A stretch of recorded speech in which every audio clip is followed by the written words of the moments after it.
Good day, everybody. Well, you'll notice I'm not in suit and that I'm doing a screen capture thingy this time because this thing is so complicated that me sitting on a couch and talking to your face will probably not explain this too much and well. This is going to be a pretty long one, though. I have plenty of scenarios to go over and what this is. Yeah, it's another one of these YouTube Electoral College videos on YouTube that happens every 4 years. You're probably sick to death of this, but this one I promised you will be a little interesting.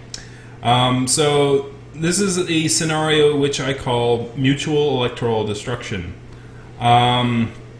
It's a fancy term for what happens if the primary parties start trying to use the third parties against their opponent. It's a phenomenon which no one really talks about. It's very uncouth. It's very strange. Most of the times when presidents are getting elected, they won't do any weird tricks like that. But we've seen that 2016 is a weird year and anything can happen. And particularly one presidential candidate who goes by the name of Trump is very unorthodox in his methods. And sometimes he will do what it takes to win. And if he ever thought of this, which I don't know if he would on his own, but somebody might go, hey, you could try to do this. This is it. So basically, this idea, this scenario is what the electoral map would look like if this mutual electoral destruction thing happened today with our current numbers. Now, you'll notice that New Mexico here is quite yellow. And so we're going to go over that. And I think that's, if anywhere this kind of phenomenon would happen, it would start there first. So let's start by going that, I might be making these numbers up and stuff like that. Let me tell you, I did my research. So I will send a link to this particular spreadsheet. So basically, I found all the numbers I can find on polling numbers to start off with. So this is how the map would probably kind of look. This is not related to the map that I created that you saw just now. This is more along the lines of a map that you would see if you go to CNN or Fox News. You have the solid blue states, you have the swing states.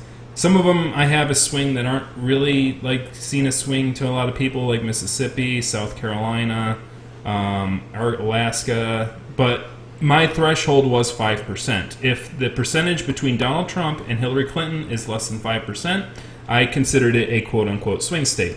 Now, that's important for creating this scenario because in this scenario, if the first parties are using the libertarian parties against their opponent, they do not want to give up the swing states because in the swing states, they're still competitive. There's still a chance that these electoral votes that are undecided over on the right side could end up going over to them. So they're not going to give those up.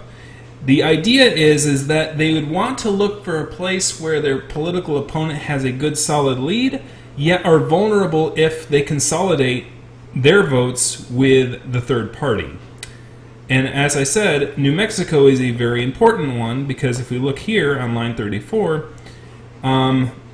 we have 41% going to Hillary Rodham Clinton right now, 33% going to Donald Trump, and 14% going to the Libertarian candidate Gary Johnson. The reason that being is because Gary Johnson was a New Mexico governor, so they get a little bump in the numbers because locals really like their local electorate. But the really thing that this is kind of important is because if Donald Trump goes, well, there's no way I'm going to catch up to Hillary Clinton at this point. If he knows that it's I'm not going to be competitive in New Mexico. There's no way. It has the word Mexico in it. Am I right? I mean, he can't be competitive there. I mean, silly little puns and jokes aside.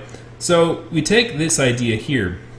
We take these 14% things and we stick it onto Trump. So, and then Trump's like, okay, now it's competitive. But not only is it competitive, but, and this is another chart that I created, it goes outside the 5% threshold. Now Gary Johnson has 47%, and basically he's got and Hillary Clinton still got 41, so he's 6 points up, which means that according to my 5% up or down rate of not being a swing state, this one goes to Johnson, these 5 electoral votes. And it blocks Hillary Clinton from getting those 5 electoral votes. That's the entire idea.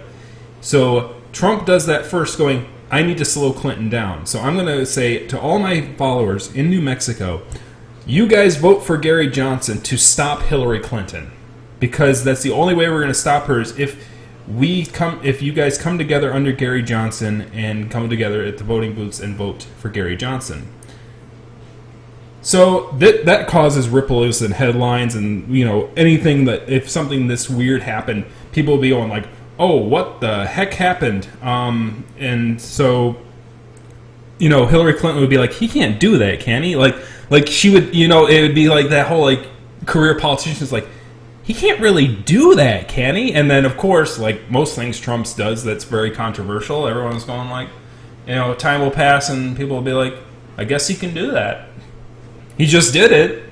I mean, what the heck? So basically Clinton would probably go, okay, let me do the same thing then. All right, so let's look for a state that I can do this with. So let's say Utah, because it's near the area and stuff like that. So, and Utah is kind of a similar amount of electoral votes. So she'll do this whole like teat for tat, and she would go, okay, so two can play at this game. Utah also has a strong libertarian bent, with Johnson being around 10%. I'm at 27, he's at 36. There's no way I'm catching up to him. I'm going to tell all my Democrat allies, vote for Gary Johnson in Utah to stop Donald Trump from getting 6 electoral votes there. So they do that. And now Utah is a swing state between the Libertarian candidate and the Republican candidate. And by the way, a lot of these places still have a lot of undecided voters. And when this is going on, all bets are off. Okay, so now Utah is a swing state. So now that's why it is gray. But it's not between the Democrat and the Republican. It is between the Libertarian and the Republican. You see what I'm saying? So Donald Trump gets angry about this, and he goes, you know what? I'm going to go through the throat. I'm going to find a state that is really soft, that is softer than people expect, that is considered solid blue, and I'm going to attack it. I'm going to go New Jersey.